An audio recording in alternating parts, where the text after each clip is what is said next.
Seni Tari versi belajar daring. Kembali berjumpa lagi dalam pembelajaran kali ini, kita akan membahas seputar seni tari.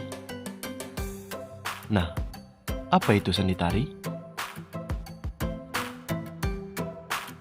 Kita akan memulai membahasnya dari pengertian seni tari.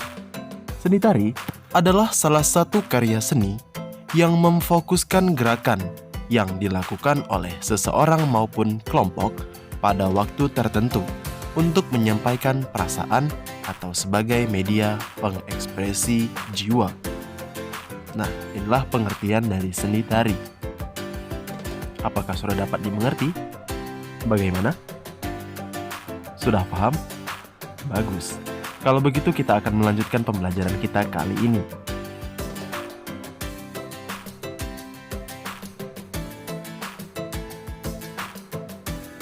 Untuk selanjutnya yang akan kita bahas adalah unsur pembangun seni tari. Yang pertama ada unsur pembangun utama seni tari, terdiri dari wiraga, wirama, dan wirasa. Tapi, kira-kira apa yang dimaksud dengan wiraga, wirama, dan wirasa? Nah, untuk lebih jelasnya, mari kita bahas satu persatu.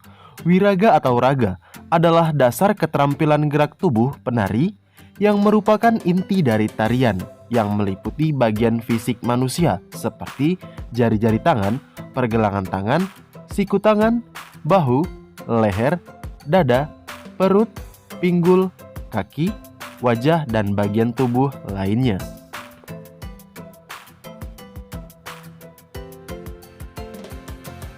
Selanjutnya ada wirama. Wirama atau irama adalah suatu pola untuk mencapai gerakan yang harmonis dan terdapat pengaturan dinamika seperti aksen dan tempo dalam sebuah tarian.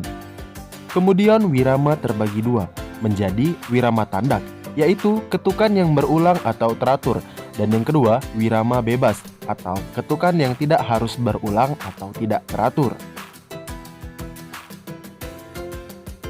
Selanjutnya ada wirasa. Wirasa atau rasa adalah tingkat penghayatan dan penjiwaan dalam tarian, seperti senang, sedih, lembut, dan tegas, yang diekspresikan melalui mimik wajah dari seorang penari. Inilah dia pengertian dari unsur pembangun utama seni tari yang terdiri dari wiraga, wirama, dan wirasa. Semoga kalian sudah dapat memahaminya.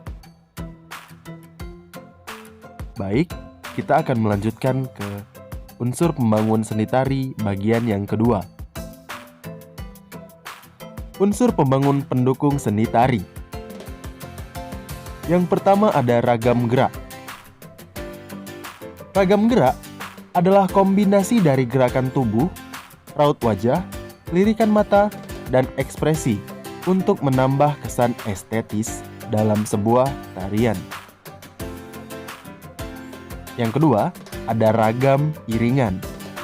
Ragam iringan adalah perpaduan antara gerakan dengan musik, baik musik instrumen maupun musik yang berasal dari tubuh penari itu sendiri, seperti tepukan, hentakan, ataupun teriakan.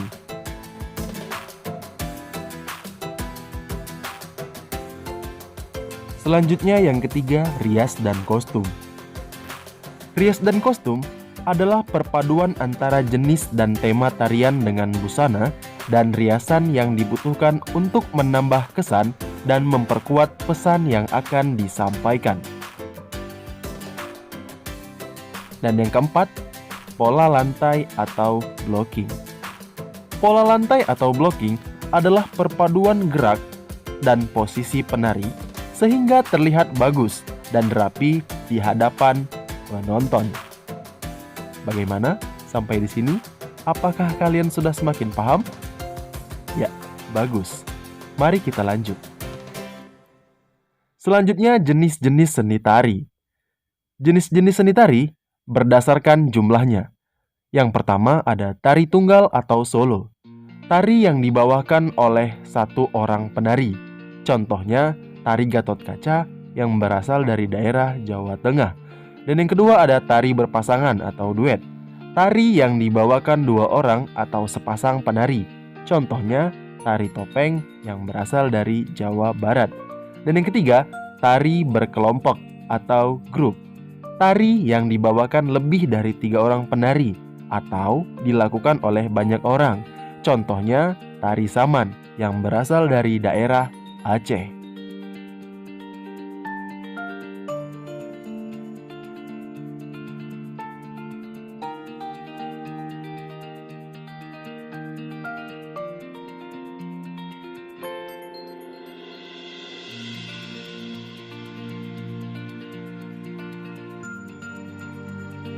Selanjutnya, jenis-jenis tari berdasarkan genre atau alirannya. Yang pertama ada tari tradisional, adalah tarian yang diwariskan dari masa ke masa atau bersifat turun-temurun yang dilestarikan lalu menjadi budaya di sebuah daerah tertentu. Contohnya tari jaipong, tari lilin, tari serimpi, dan sebagainya. Yang kedua ada tari kreasi baru, adalah sebuah tarian yang dikembangkan oleh penata tari dengan gerakan bebas tetapi tetap mengandung nilai estetis seni tari. Dan yang ketiga ada tari kontemporer, adalah jenis tarian yang menggunakan gerakan-gerakan bersifat simbolis, unik, dan mengandung pesan tertentu di dalamnya.